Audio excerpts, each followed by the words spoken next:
Hey, what's up everyone, it's Weston here. So today we've got the review of the Sony MDR-ZX310. Now if you're not familiar with this range of headphones, they are very affordable headphones from Sony. And if you are familiar, then these are an upgrade from the ZX300. Now, are these the best headphones you can get for under £20, which is the price that they fall under? And are they worth the upgrade from the ZX300? Well, keep watching to find out. Right, so we're going to kick this review off talking about the design. Now, if you're familiar with the design of these headphones and the other ones, then you pretty much know what to expect. The shape of the headphone and the profile is pretty much identical to the ZX100 as well as the 300. The only things that's really changed are the backing plate on the ear cup. It's now a much lighter material than the previous generation, and the logo has changed as well. It's no longer a stuck on logo, it's imprinted on the actual ear cup itself. So it's a little bit cheaper to do, which means they've had money else to spend elsewhere on the actual headphones, and I will talk more about that later on. The cable has also changed. It's a little bit thicker, and the design has changed as well, but I will cover more about that in the build. Right, now let's talk about build quality. Now, if you're familiar with the ZX100 or the ZX300, then there's going to be no surprises here. The construction is pretty much all plastic again. It is better quality than the ZX100 and about the same as the ZX300. So the plastics and stuff are still all present, with just a few little tweaks to it to justify the extra price. Now the first thing that's really had an improvement is on the ear cups. Now gladfully they've got rid of the horrible plastic material that they had on before, and they've upgraded it to something, it's not leather obviously, but it's a really nice and much softer material than on the previous generation. Also, what's improved is the cable quality. Now it features a ridged effect on it, and it's flat on one side, and obviously it's a split cable like before, and then it merges into one, and then it's terminated down at the end on a really nice 3.5mm connection. So there are some definite improvements in the build quality, but as for an overall construction, they're still pretty much the same. Right guys, now let's talk about comfort, and it's looking up again. Like I said, they've changed the ear padding on the actual headphones themselves, and it's so much better. They're so much more comfortable than the last generation and the one before that as well. The new padding is just leagues ahead of that one. Even though it's not much of a change, it does make a lot of difference in how comfortable these headphones are. So what I'm going to do now is just pop them on, and I'll show you what they look like and just talk a bit more about how comfortable they are. Right, so they're still an on-ear design as they were before, but the material just seems to sit much better on your ears, and it's a lot less irritating as well. And not only that, it provides a little bit better isolation and a little less leak as well, because it's a much better seal on your ears. I still wish they had put a bit of padding on the headband. It would make it much more comfortable. However, just because of the sheer lightness of these headphones, it doesn't matter that much really. I mean, padding obviously would be nice, but the headphones are that light that maybe they don't need it. Maybe I'm just being a bit picky, but they are still comfortable headphones. I mean, there's quite a bit of distribution to distribute what little weight there actually is, and I am actually pretty impressed with how comfortable they are. I mean, obviously they're not as comfortable as over-ears or some other more expensive on-ears, but for what you're paying for, they're pretty impressive.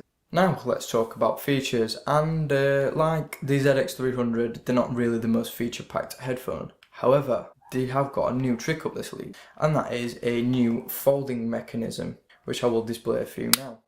So you can see the headphones actually fold inwards on themselves, which makes them really nice and quite small for travel. So they're much more compact now than the ones before, and I think it's a really nice feature and a really nice touch to the actual headphones design.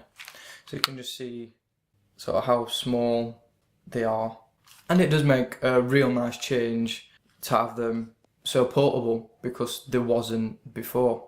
The only thing I will say about the mechanism is I think it's probably going to be a weak point of the design. So if you're forever folding them down and unfolding them, then I'm thinking they probably will fail due to fatigue after a while. Now I just keep my headphones pretty much like this and just wear them around my neck when I'm out and about, and I don't really tend to put them in a carry case or in my bag or anything like that. But if you do, then watch out for these failing, because I don't think it's one of the strongest points of the actual headphone. And that's pretty much all the features that these headphones have. Now we'll move on to the main event, the actual sound quality of these headphones. Now, like the ZX300, they are much better than the ZX100. But are these better than the ZX300?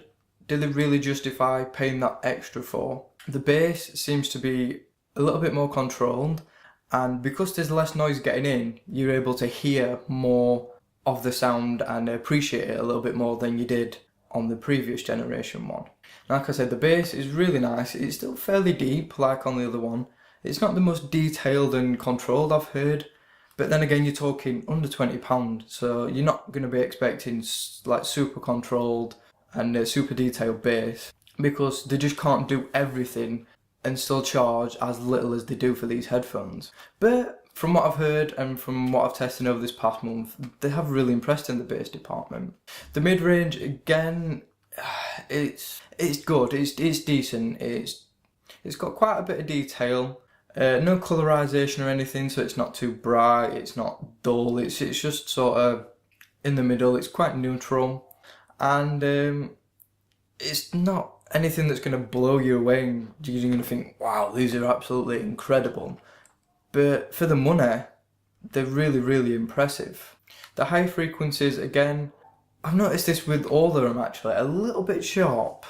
Not as sharp as the ZX300. They seem to soften the higher end a little bit on that. So it's not quite as brittle sounding. So it sounds a little bit more detailed and a little less agitating.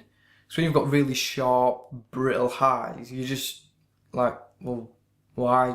So that's definitely something improved over the previous gen. And then finally, the vocal production. Now that's not really changed much through the entire series of these headphones. They've not really needed to, because it's been pretty impressive. I mean, even from the ZX100, I've been really impressed with how good they produce vocals. Now, like I'm saying, obviously it's not going to be as good as a £100 pair of headphones, but for the money, I'm really impressed, I really am. And I will stick my neck out and say that for 20 quid, I don't think you're going to find a better pair of sounding on-ear headphones. I may be wrong, there may be some that I've never even heard of that are better than these, but the ones I actually have heard, these are definitely the best I've ever tested and ever reviewed and ever even owned. So really high praise for these. Right, so to wrap this review up, I am impressed with the sound quality, very impressed, I would say. The build quality is still a little bit to be desired. I mean, still plastic, but then again, you're not going to be expecting metal and stuff like that on cheap headphones like this. So as for comfort, these massive improvement over the last one, and it makes them much more enjoyable. It means you can get even more use out of them. And then you've got your additional feature, your folding mechanism, which again is just great. I am going to put my neck out and say that these are probably my favourite and probably the best on-ear headphones you're going to get for under £20. Like I said, I may be wrong, there may be some that I've never even heard of that are better, but for these, for 20 quid or even under £20, you're going to be hard pushed to find better on-ears than this. Right guys, so that is it for this review. Right guys, thank you so much for watching my video. I really hope you enjoyed it, and I'd really love it if you could check out some more videos that I've done, and the links are on screen to the side now. Also, if you want, you can check out my social media links just down. All the links for those will be in the description, so you can follow me on Twitter, on Google+, and check out my blogger as well. And finally, you can click that subscribe button if you want to see more videos from me in the future.